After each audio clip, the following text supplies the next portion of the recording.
right, it's been 6 weeks. I just got back from Toronto. It's been 6 weeks, 6 very long weeks. I was there for rehearsals for the Disney Cruise Line. I'm doing the Broadway guest artist contract on the Disney Dream. I get to come home. I'm only here for 3 weeks. And Stephen was manning the house Solo parenting for 6 weeks. And before that, we'd all become very attached to each other. We've been together a lot. Yeah, I mean, nonstop. Nonstop. It was a big adjustment. And if you don't know us, hi, I'm Bret. And I'm Stephen. And we're the Broadway Husbands. And if you love hearing and watching a parenting journey, especially two gay dads, make sure you subscribe. Make sure you leave a comment. Let us know what you want to see on this channel. We love to inspire other people and help normalize that families don't all look the same. We had a couple things that we did to ease the long distance, I guess that's what you would say. Our son he's 18, now 19 months. He was 18 months when Bret left. And so we did a couple things. So we thought we would share, and hopefully this will inspire you to do the same thing if you have to do a long distance, because honestly, I think it really helped him understand, sort of comprehend. It seemed like it did. The first thing that we did was we had a calendar marked to count off the days until Bret returned. Let's go show them. Okay. So we have the full year calendar. So we had this calendar marked, and Bret left on September 19th. And so every morning after I'd wake him up, one of the first things we would do after, of course, we drank a bottle and changed his diaper, is we would come in here and we'd be like, let's look at the calendar. And we would go, today is October 30th. We have one day until Papa returns. And we would mark off each day. And he loved coming in here. We would come in almost probably twice a day.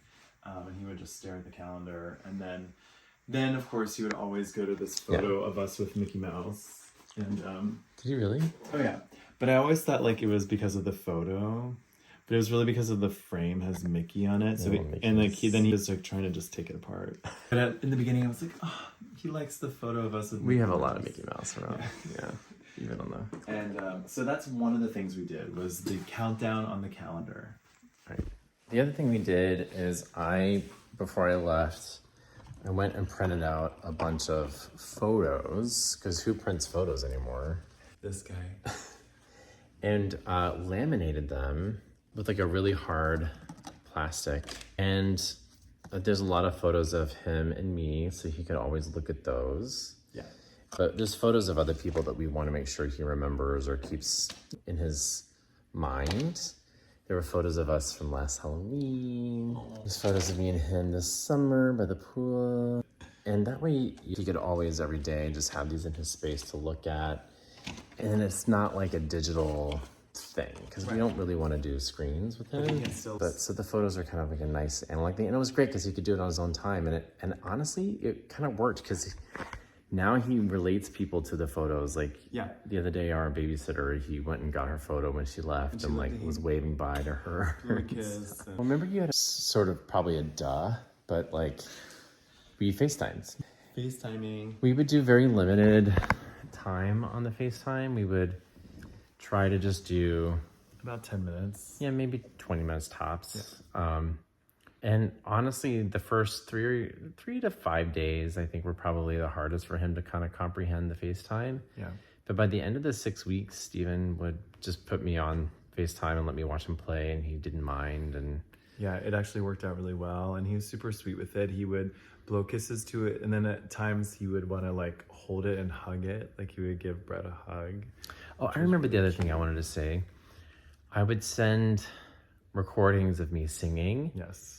And Andrea, the babysitter, would play those for him at bedtime so he could hear me sing at bedtime. And now I think he kind of like craves it. Like I think he's just sort of used to it, because I got home and last night I put him to bed and he just loved, like he just kind of like held on to me while I sang. He wanted me to keep singing all the songs. So I highly recommend like using those things for long distance. It's a hard thing for a baby this young to really comprehend what it is. Also, the other thing that you didn't mention was that we used our monitor. We used the Nanit, awesome. And so the monitor is obviously really helpful no matter what your distance is from your child. And in this case, long distance, it's just as good because Bret was able to constantly check in with what we were doing. We have a monitor set up in here so that you can see this entire room. And then when he spends a lot of time in here or in his bedroom, so we have 2 monitors set up. So at any point while Bret was gone, he could always check in and see what we were doing. It was kind of nice, like on my days off, I would just have the monitor on all day and to hear us while I did work, and it just felt like I was home. Yeah. And Stephen and I could kind of do a recap of the day and talk about, like, he's like, oh, I remember that part where this happened. And I was like, oh, yeah. So honestly, that having a monitor that has an app on your phone that you can do that, pretty awesome. Although you need Wi-Fi for it. Yeah. And that's going to be harder on a cruise ship, but we'll figure it out. We'll figure it out. All right, let us know in the comments what has helped you with long distance. And we've got another video coming out next week, so make sure you subscribe and stay tuned. Let us know what else you want to hear from us. See you soon. Bye.